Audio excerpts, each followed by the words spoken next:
¿Qué onda, my brothers and sisters? Thank you for joining us on Mujeres Medicina, SuperMarkRock podcast.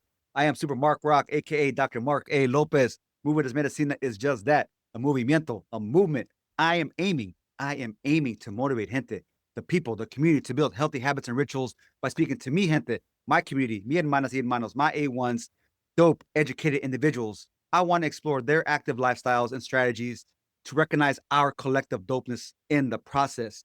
And speaking of dope, educated individuals, I am joined by mi hermano, Dr. Amilcar Guzman, aka President of AJ Consulting, aka an OG Latino and Peloton member, aka a global and world traveler, aka a dope education advocate and leader for our gente, a dope scholar, and aka a dope movement enthusiast. Mi hermano, welcome to Mujeres Medicina, a SuperMarkRock podcast.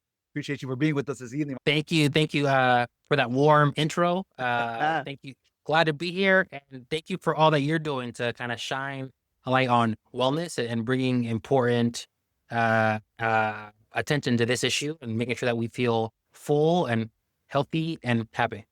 Absolutely, brother. I mean, it's a pleasure to have you as a guest. I know we go back some years. I do want to give you some additional flowers. I must read your bio to our listeners and to our viewers. I want them to get a little feel about who Dr. Amilcar Guzman is. So if you may indulge me for a second, brother, I want to read your bio, please. All right. Please, Dr. Amilcar Guzman is the president of AG Consulting, and he's the program officer at JB and MK Bitzer Family Foundation, an adjunct faculty member at American University School of Education. Dr. Guzman is a first-generation Dominicano whose firm specializes in Latinx, Latino research and is committed to educating the next generation of leaders. He has dedicated his career to developing policy proposals, conducting cutting-edge research, and evaluating education programs. My brother Amilcar's research and writing has appeared in Inside Higher Ed, the Journal of Latinos in Education, the Harvard Journal of Hispanic Policy, the Huffington Post, About Campus, and Latino Rebels. Mi hermano, damn, brother, damn. Thank you, brother. A fellow Terrapin, I gotta say that. Fellow University of Maryland. Man. Go That's right. Go Terps, brother. Go Terps. We out here. We are, my man. We are out here, brother. I've been a fan of yours for a long time, and just, seeing you continue to flourish, continue to see you advocate for our gente, for our communities and education spaces, but also in community spaces across the country.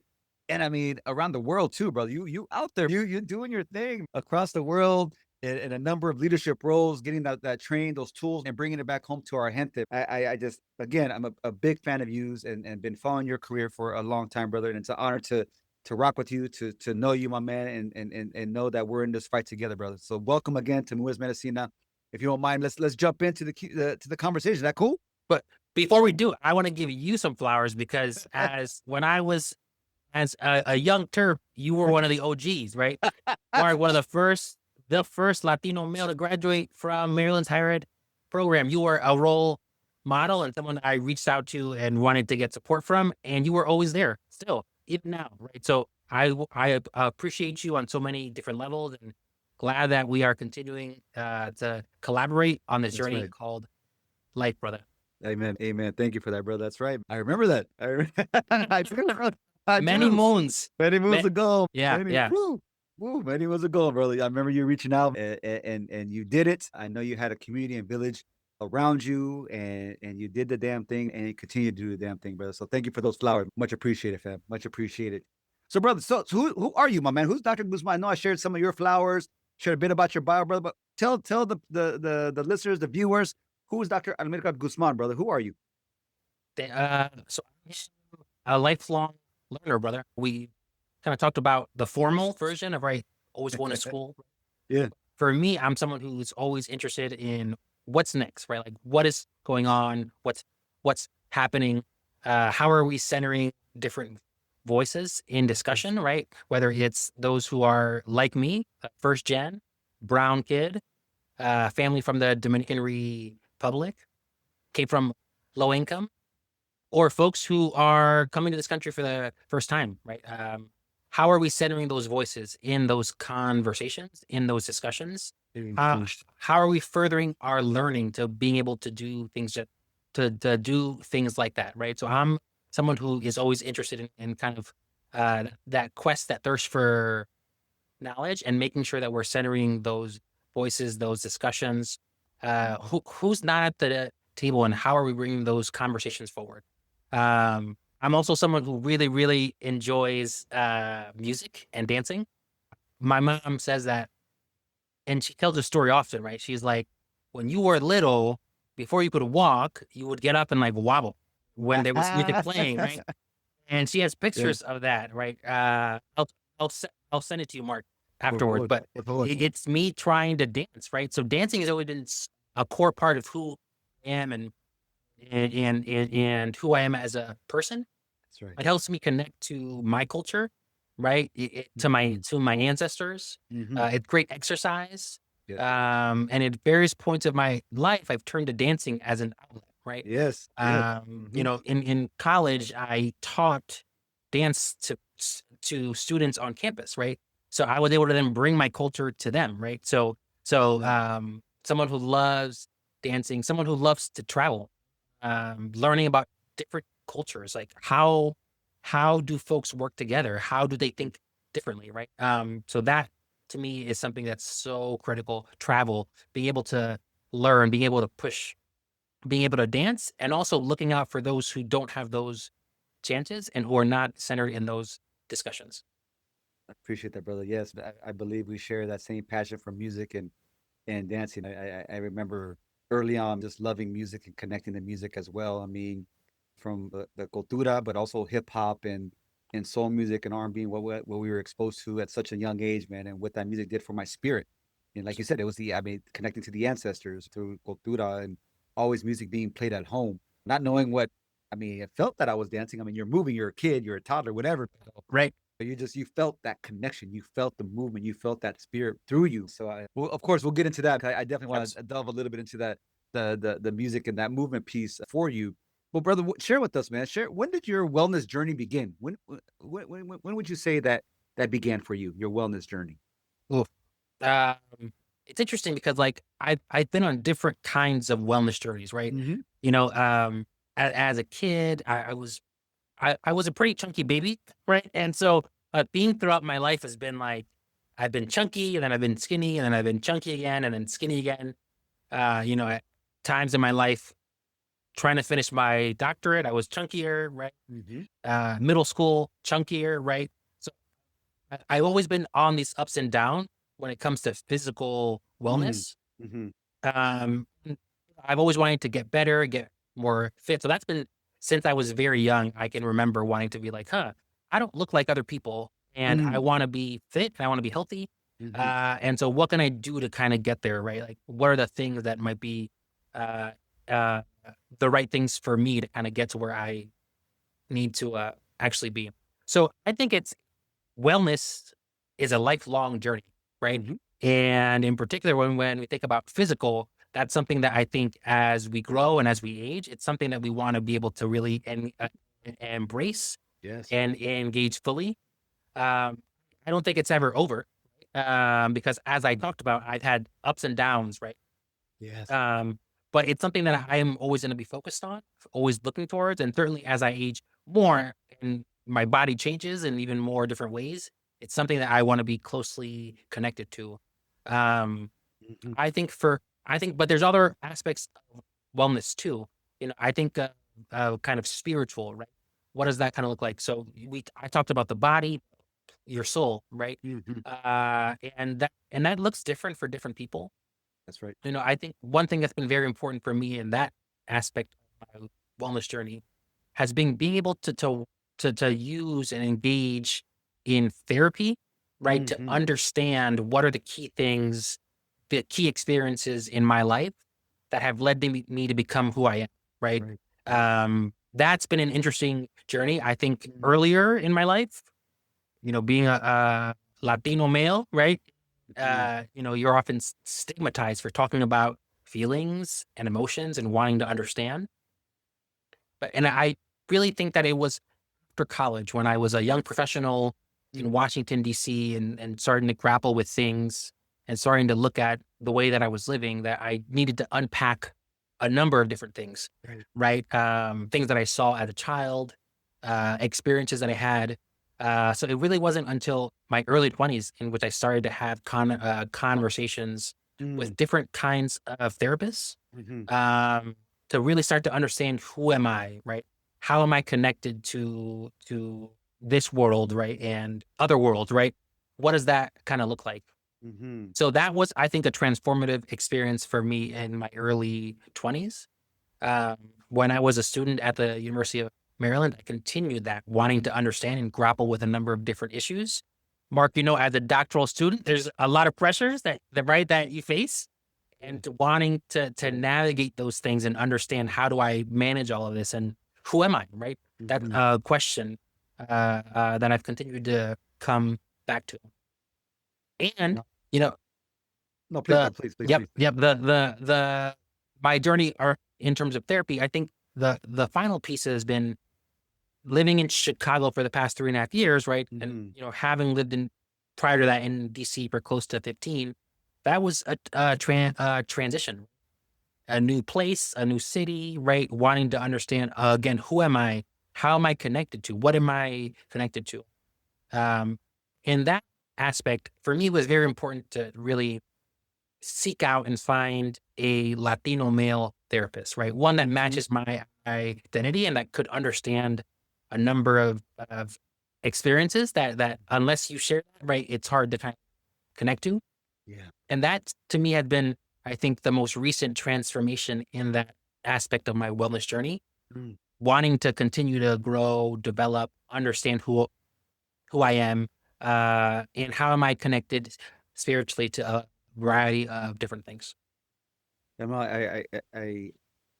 I appreciate the transparency. I appreciate you sharing your therapy journey because I'm a firm believer in therapy, but also normalizing it for our gente, specifically our hermanos. As you mentioned, I mean, it's just such a stigma associated wanting to speak to someone professionally because we just have so much shit and trauma that we're dealing with as brown men that our families just sweep it under the rug or go pray about it. You'll be okay. With all due respect to the Absolutely. spirituality of our familias and our upbringing, but just a time when we need more. And I think you delved into both spaces of spirituality and the professional therapy sense and the necessity of that. So I appreciate it, Manuel, to sharing that journey.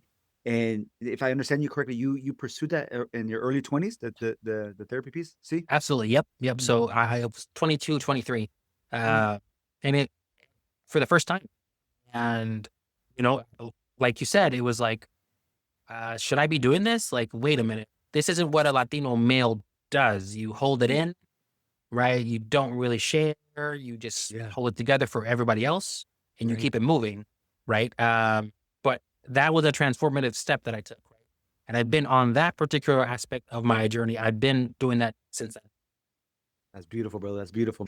And to that point, my man, what do you what why is that? Why is that such a cultural norm for us, regardless of as a pan ethnic community, as Latinos, Latinx communities, specifically what's our brothers? It's still the stigma that that that that that is heavy on us to pursue formal professional support and care, whether it is group, whether it is individual therapy or counseling, or even confining in a brother, just Yeah. talking to another male about what is going on with you.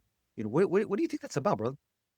Yeah, I mean, I think that that's absolutely right. I mean, there's the stigma is still strong. It's Mm, it's it's it's it's it's evident, right? mm, Um, it's clear, right? And I think it's seen, in my opinion, as weakness, right? yeah, To yeah, talk about these things, right? I think you should be able to handle them on your own, right? Like, why, one, do you need to talk about them? You're a man, right? Like, you're just like, and you're a Latino male, right? Which is like, no, no, no, no. You are the traditionally, right? This is how it's viewed, right? Like, from mm, our parents, grandparents, though, that generation, like, you are head of household, you are strong, right? You don't really say what you feel, right?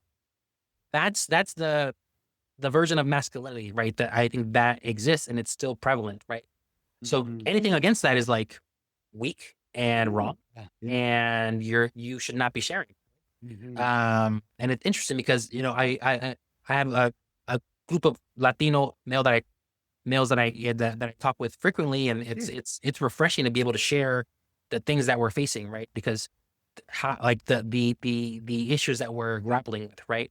I encourage everyone to be able to do, right, to change the mindset, right? It's not weakness. I think it's the opposite. It's strength, right? To understand that you need to share those things, and what does that kind of look like, and to seek those outlets to be able to share feelings, struggles, obstacles. There's a lot that you hold, right? And so how are you giving back, right? How are you engaging in those conversations to help improve yourself and to help make sure that that you are centered and that you are on your own wellness journey. Amen, brother. Could not agree more. I'm a part of a men's group as well. Here, we get together in person every other month, virtually in the in between months, and it has just been an amazing journey to be with brothers, be in community, share space, and just talk about what's ever on our heart, whatever we're experiencing on that day in that season. But to have that space to share with other men, grown men, professional men, that damn, I thought I had it figured out. And see what I'm going through. This is what I'm going through. You too. Exactly. Shit, you too. Oh, I thought I was the only one ever dealt with that. Oh, I was dealing with that last year, and never brought to anyone's attention. So here we are sharing testimonials and validating one another's experience, and that we're not alone in this. We're not alone, whether it's in financial challenges, professional challenges, or financial growth, or professional growth for that matter. But we get to share with one another, like, this is what I'm going through at this time. And it's just been beautiful. Absolutely beautiful, man. Love that, brother. To be in community. Love that, brother. Thank you for sharing yours as well, man. I again highly recommend to find that space, finding a group of men. It doesn't have to be, and I would say it doesn't even have to be your closest friends, but just a community of brothers that you can have and share space and be in community with. I think it's just beneficial all around. Critical, brother. Yeah. And let me take a step back. Like you, I had a similar upbringing. I had these fluctuations of weight, and growing up, I was always a husky kid. I was always a chunky kid, and I fluctuated in weight throughout high school, throughout college, throughout grad school as well, depending how stressed I was at. I was a stressful and emotional eater, etc. But I was always stuck on this vanity. Like you meant, I was always stuck on, I need to be a specific way and hold a specific image in my eyes, whether it was media's influence or my family's influence of talking junk and talking crap, saying, what we do. But I always had this perception. I need to look fit. But it wasn't until I started my wellness journey and I went on my healing journey that the looks are for vanity's sake. It's been so much of how I want to feel in the longevity, as you mentioned, and relearning what wellness and fitness and healing was completely in this movement piece that just opened my eyes to a whole new way of life. It wasn't just about dieting and lifting weights so I can look this image where I was always striving to become, because I didn't know any better. I didn't know any better as a kid because I just heard I was overweight, I was chunky, I was slow, I was the chunky kid. So, but you said that it started, you became to acknowledge that at an early age. Was that elementary school? How early did you realize that you were trying to make change for yourself, if you will? Oh, yeah, I think I was like 8 years old. And I think if I can pinpoint the moment, actually, like now that I'm sitting here thinking about it. And so they say that in Latino families, they will take your quality you least like about yourself and turn it into like your nickname, right? Yeah. So that's what happened to me.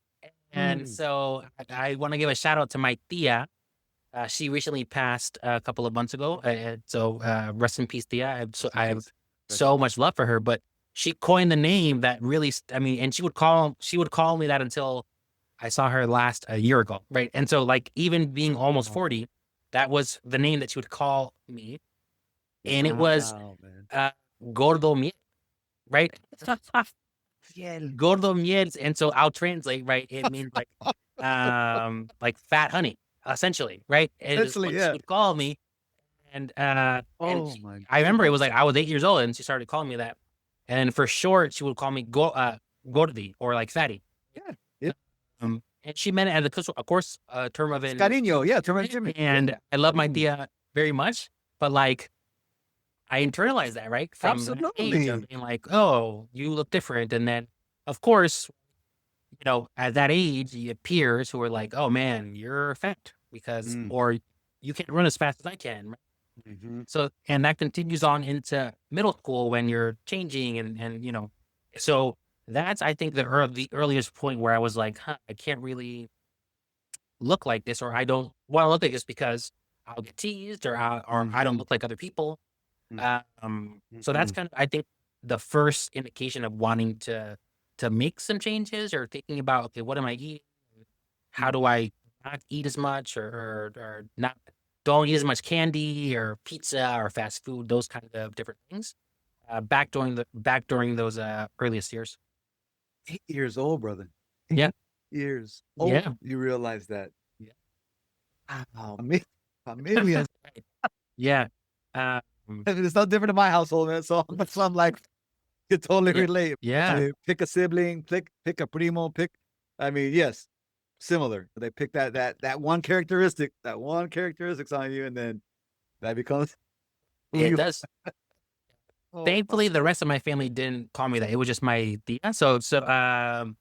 But it would have been different if it was like everybody then adopted that name. So mm, thankfully, it was just her. And over time, I came to see it as a real term of endearment. But at that age, it meant, yeah. oh, I am fat. Mm, mm, mm.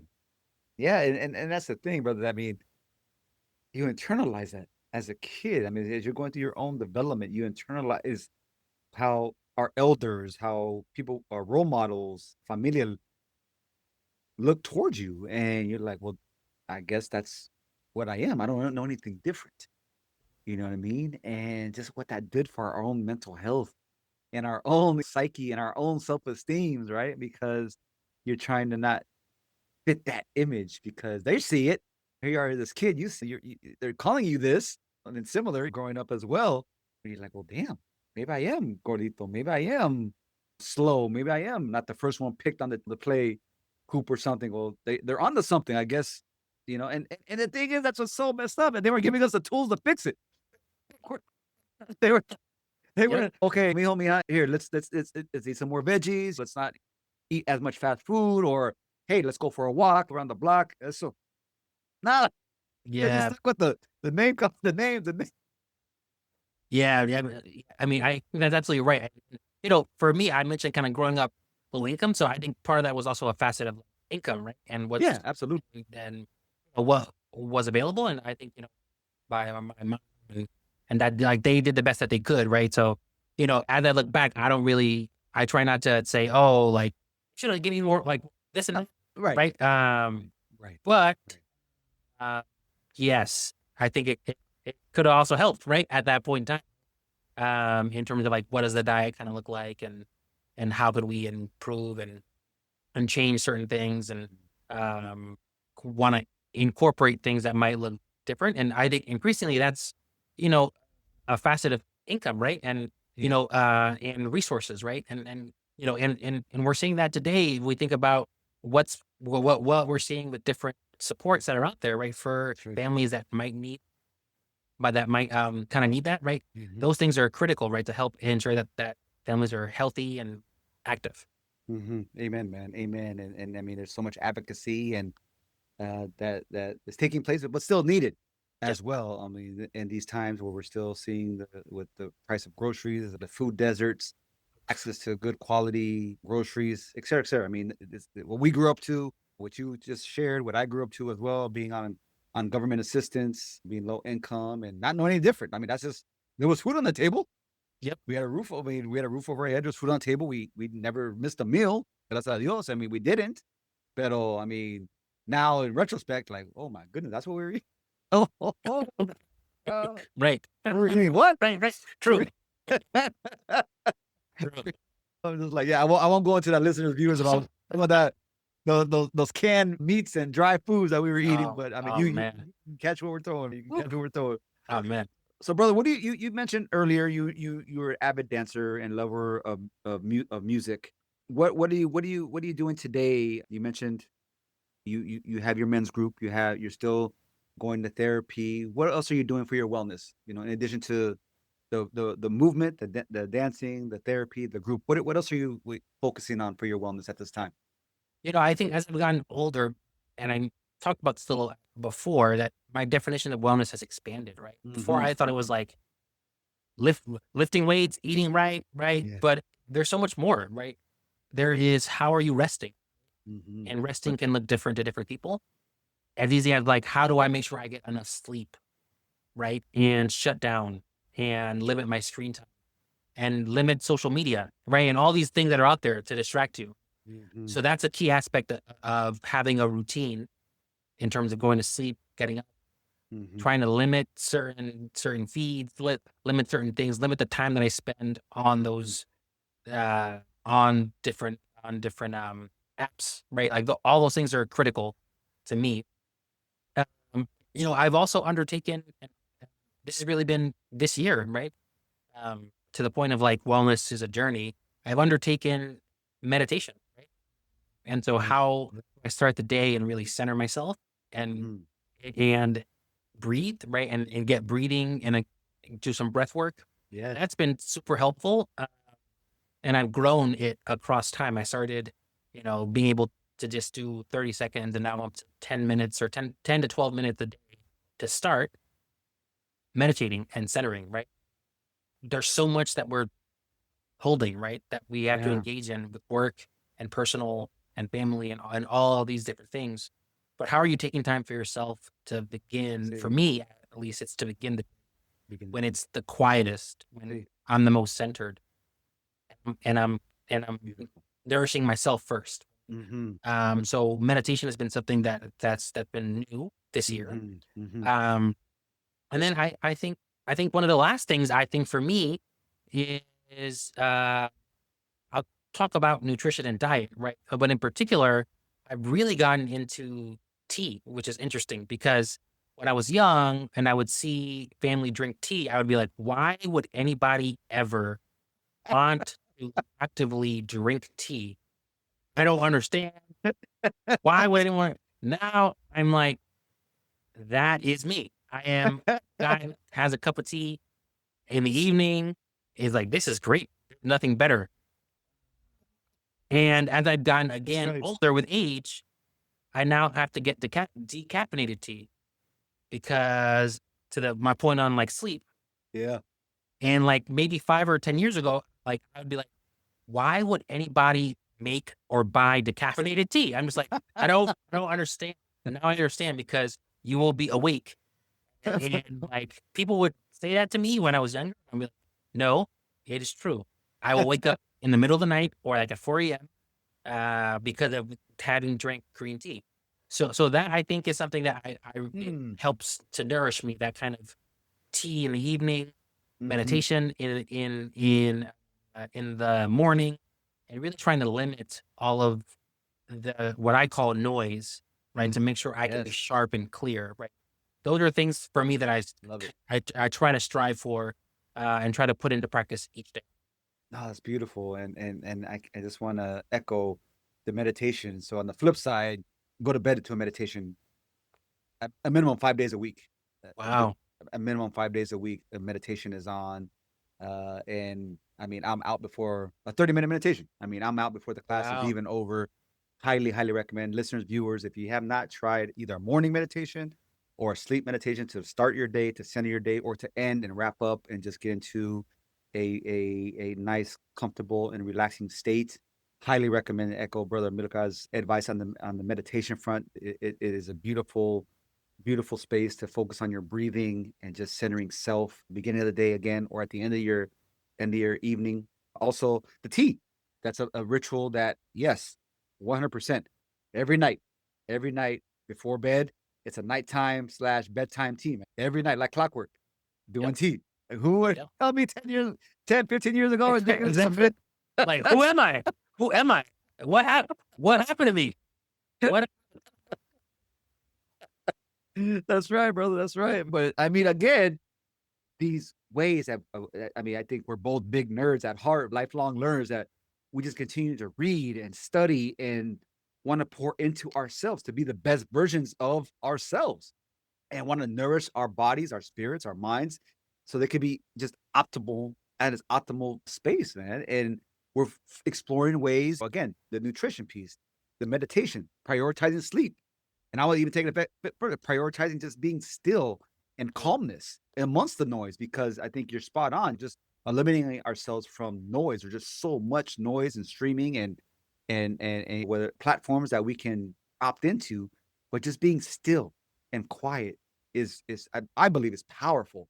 Hard.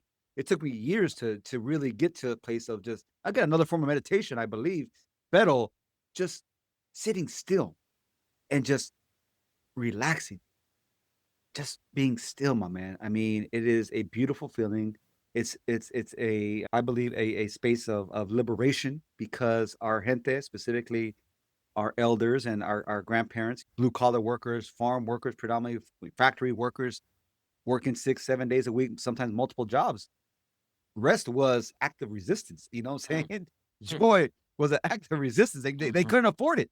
So here we are talking about meditation, bro, talking about being still and calm. And what a privilege, right? I mean, I own that privilege and recognize that privilege that we can and do so to this day. But again, the shoulders on which we stand on that have afforded us this space to be in this conversation about how we are prioritizing our health, my man. It's beautiful. Sure. And I'll also add, I think what you said about our ancestors, right, and the work that they had to do, you know, for many first generation college students, right, and there's a lot of research that talks about this, like, you got to where you are because you've been striving and you've been grinding and growing. And how do you demystify and de-learn some of those things Ooh. and step into being comfortable resting, being comfortable meditating? That's, I think, something that I think for many first gen, right, Latino college grads, something that they grapple with, right? And as professionals, how do you continue to grind, but also understand that being still, like you said, focusing on wellness is critical. So, that, I think, is a challenge for many of us that we face, right? And are still grappling with to this very day. Absolutely. I believe, I mean, we have no shortcomings or lack of hard work with our cultura, with our comunidad. I mean, that is instilled in us. We've seen it. It was role modeled for us by our elders, by our parents, by our abuelos, even those role models, those pillars within our communities in the 70s, 60s, 50s that paved the way for us to have an education, have access to college education. All respect to them, but they didn't have that luxury of resting, to your point. They didn't have the luxury of celebrating their health and wellness. And I say that this the act of joy as resistance, as liberation, and that we get to do this. We're opting in for our betterment, for not only ourselves as brown men, but for our gente, for those that are coming up behind us, to be our healthiest version, so we can continue to fight, so we can continue to advocate, so we can continue to break down systemic injustice and racism, so we can be our best selves to do so, brother. Pouring into ourselves, I think, is the first step. If we're not our healthiest versions, we're not our best selves, how are we going to show up for this next generation? How are we going to show up in these meetings, at the table, in this fight? We hear it time and time again. Elders, not too much older than us, that are falling ill. Yeah. You know, to have to retire early, having their health challenges. I'm just like, damn. I mean, pick an ailment. I mean, Right. You know, heart disease, diabetes, you know, obesity. I mean, pick it. Pick an ailment. And we hear it in our community time and time again, especially, I mean, even as professionals in our field, we see it, we hear about it. Damn, bro. It's crazy, brother. Yeah. So you may have heard me say, or even seen me use the hashtag recuerda tu porqué. Remember your why. Brother, why do you prioritize your mental health? Why do you prioritize your wellness? Why do you prioritize you, hermano? What is your why? I mean, a couple of reasons. I think, one is, I think what you said, right? How can you be your best self in terms of showing up in different spaces or for others if your cup is not full, right? You don't have enough sleep, right? How do you perform at work? how do you perform and engage with family, right? If you're not centered, right? Um, that to me, so it took a long time for me to learn that, right? And to the point I said about first gen, you're just like, I'm gonna go, I'll go. I'm gonna do these things. I'm gonna get involved here. I'm gonna do this, right? And then you start to your effectiveness starts to taper off because you're not rested, you're not centered, right? What does that mean? What does that like? So that's one, like the current, right? How do I show up as my best self? And that looks different in different faces, but that's still the goal. I think the second one is for the future, right? Mm, How do I maximize my time here? Here is both literally and figuratively, right? But mhm, how do I maximize? Like, how do I make sure that I can live the longest I can the way that I want, mhm, right? And all of that is sleep, diet, right? All being healthy and full, right? And how do I show up for future individuals in my life, right? mhm, Future family, right? Like how, right? And I hear this from lots of my brothers with kids. Like, how do I show up? I want to live long for my kids and for their kids, right? So that means you need to be active and prioritize wellness in a way that will lead you to be there when that happens. So those things all come to my mind in terms of like not only today for my best self, for what does my future self look like, and that's right. who is there, and who do I want to be there for? Amen. Amen. And I echo that future self because there's just so many unpredictable factors in our lives that just, I mean, as brown men, that I mean, the research, as you mentioned, Yeah. speaking of research, shows time and time again, you know what I'm saying? Brown African American men, Latino males, I mean, just goodness. I mean, diabetics, heart failure, cancer. I mean, again, pick an ailment, brother, that are taking our brothers' lives. And what can we do? What can we do to control what we can't control? Nutrition, nutrition, movement, meditation, rest. Again, acknowledging I'm a privileged individual and I can say these things, that I can prioritize these things. That, but again, what can I do for my future self so I can be here a little longer for those that are coming up behind me, those that are looking to me, my nieces, my nephews, my younger siblings, you know, etc. And damn, Theo Mark is he's doing it. He's doing Yeah. it. And And so can I. So can right. And then you're encouraging them. You're kind of being that role model for them in a way that I think helps them also want to prioritize what does wellness look like for them, and how can they continue to improve going forward. Mhm, mhm. And brother, speaking growing up, did you have anyone that was into wellness? I mean, yeah, you mentioned the dancing and the music, but anyone in your familia, were they active? Did you see anyone growing up in those spaces? So my older brother is what he would call himself is a natural athlete. Uh, so I am not, for the reasons that I mentioned earlier. Um, so yeah, I saw him and he Okay. wanted me to step in that space, but that wasn't my path. But seeing Mm, him, like, I remember he played football and soccer. So seeing him like do those things. mhm, Um, and I think as an adult, my one of my nephews, right, has inherited that gene from my brother, right? So it's been great to see mm, him now, me as an adult. He's still kind of providing that support. I mean, he was the quarterback of his like high school, tremendous. Like, so it's been inspirational to see him kind of step into his role since he was young, lifting mm, weights and doing all these things. Uh, yeah, so I think those within my family, those have been people who have been, I think, within this wellness and movement mhm, journey. They've been mhm. kind of key figures in terms of how they've been growing and developing. Got you, brother. Got you. I mean, I believe in the representation piece. I mean, as a brown man, as a Chicano male, as an educator, both of us as educators, I believe we're both movement enthusiasts, health enthusiasts specifically, that we belong in these spaces. We belong not only just in education spaces, but in wellness and health spaces as well, whether it's yoga, meditation, sound baths, nutrition coaching, health coaches, etc.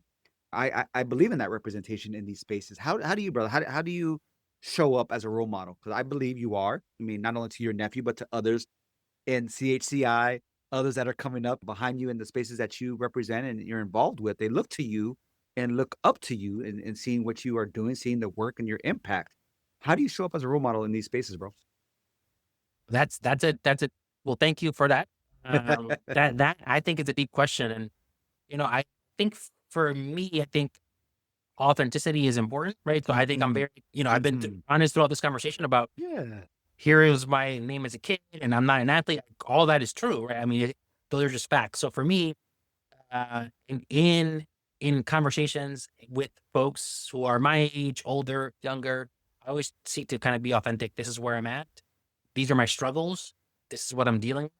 Mhm. I think that's very important for us as professionals, us as individuals, Yes. us as uh, members of a family.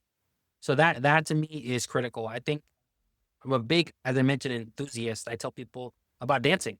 I think going back to being an educator and a teacher and a Mhm. dance teacher in college, I think everybody can and should dance, right? There's different ways, right? There's so many benefits to doing that, right? For That's me, right. as I mentioned, it's connecting to my culture. It's getting exercise. It's meeting people, right? It's being able to have that connection, right? So I often encourage people to go out and do it, and everybody can dance. It's just a matter of how, and if not, you push yourself to learn, right? To learn something Yeah. new, to learn something different. Mhm. Um, and I think being, as I said, kind of being a proponent of therapy, right? In conversation, that to me is something I pass on frequently in my Mm. conversation. I offer it up unprompted because I'm like, this is something that everybody should benefit from, and that everyone should do that work, right?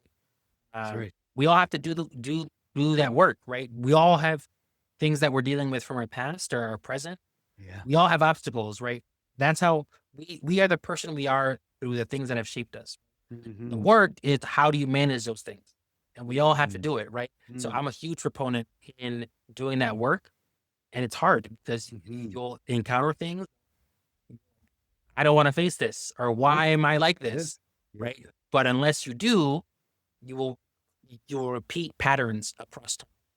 That's right, brother. So that to me is how I kind of show it, being honest, true, being a proponent of getting out there, pushing yourself, and being a proponent Mhm. of doing the work, the hard work that no one else can see, but you can feel. Amen. I mean, we're all battling something that we don't share with others. We're all battling internal traumas and pain at some level that we don't share with others. And I strongly believe that we are on a healing journey throughout life because we come from generational trauma as systemically oppressed and underrepresented communities in the United States.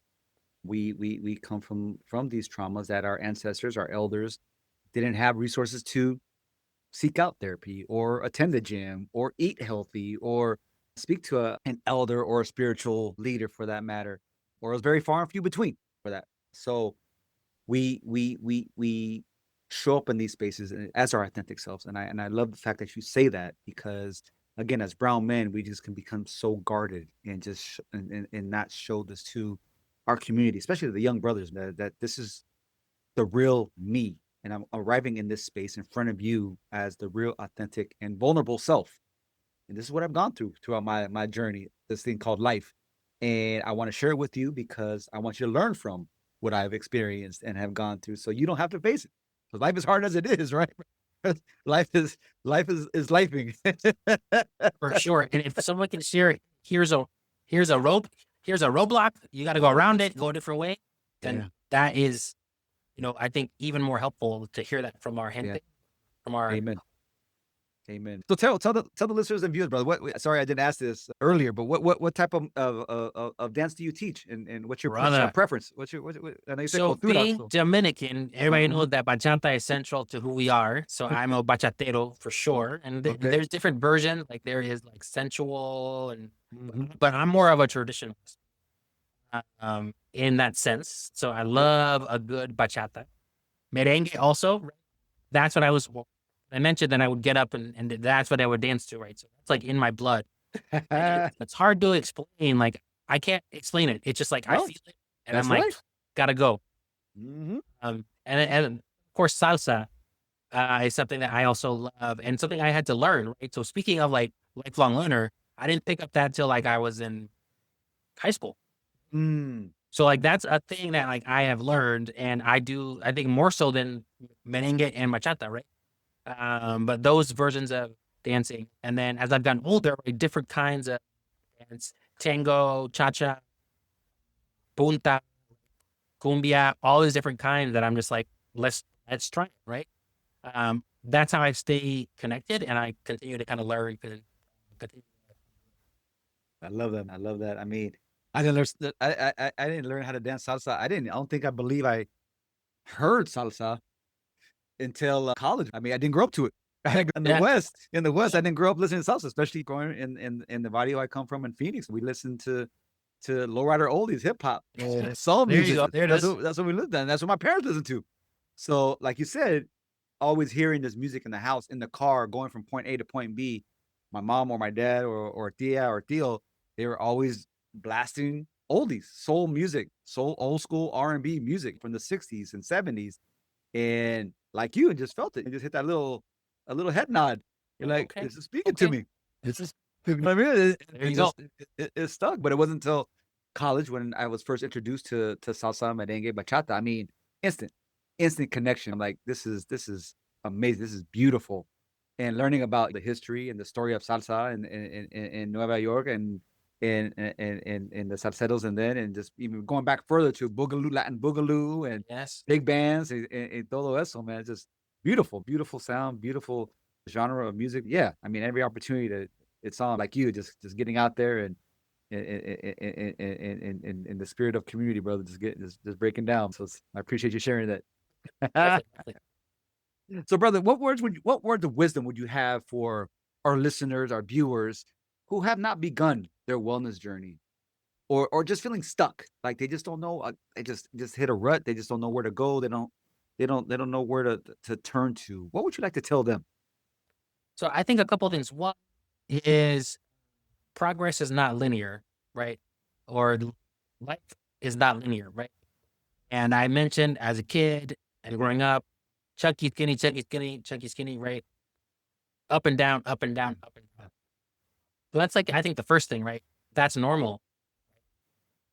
Just like other aspects of life. I think the second thing is, wellness is not just your physical body. That's right. I think that's the other thing when people think wellness, it's like, oh man, I got to diet and I got to work out. But as we've been discussing, there's multiple aspects and multiple facets to being to wellness. What you can, what you consume on social media, to your rest, to meditation, to how you're connected spiritually.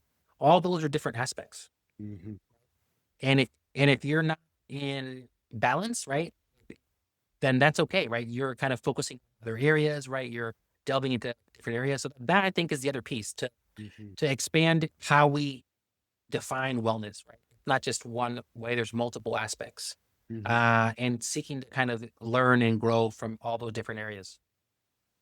That's beautiful. I cannot agree more that to continue to learn and grow, whatever the modality is. If you want to focus on nutrition, if you want to focus on breath work, if you want to focus on the spiritual side of your wellness journey and healing journey, turn to that, dig into that a bit, but give yourself some time to get acclimated and to build a routine and ritual of this practice, whatever the space is. Eating better, if it's dancing, if it is gardening, getting outside for 20 minutes a day, whatever that space, give yourself some time to get into a routine, because like you said, it's not linear. This practice, it's not.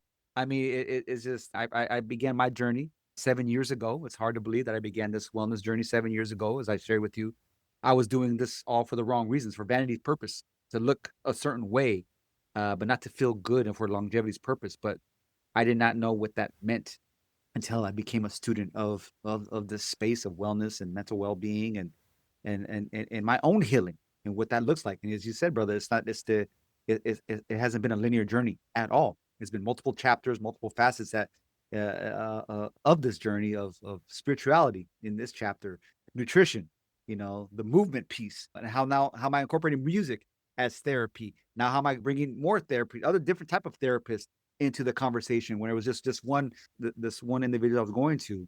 So absolutely, brother. Thank you for sharing that. It is not a linear journey by any stretch of the imagination. Thank you for that. It's Dr. Guzman, what comes to mind? Let me ask you this. What comes to mind when you hear or even when you see moving this medicina?